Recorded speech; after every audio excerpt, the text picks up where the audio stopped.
Hindi na bago sa Pilipinas ang malalakas na bagyo at matinding pagbaha. Pero ngayon, hindi lang panahon ang pinag-uusapan, kundi ang pera ng bayan. Isang kontrobersya involving billions of pesos na dapat sana ay para sa flood control projects ang dahilan ng mainit na debate sa buong bansa.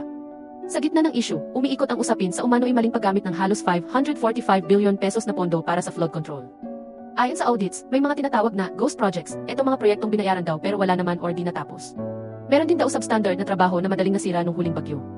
Mabilis din ang naging response mula sa iba't ibang sektor. Si Pangulong Marcos Jr. pinahinto muna ang mga flood control projects para sa 2026 at bumuo ng independent commission para imbestigahan ang nangyari.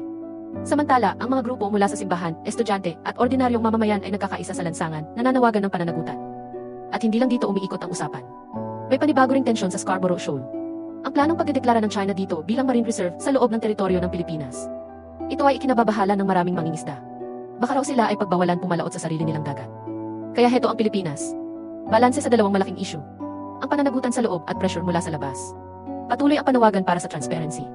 At umaasa ang marami na sa gitna ng mga kontrobersyang ito na may mailalabas na mas matatag at mas maayos na sistema para sa bayan.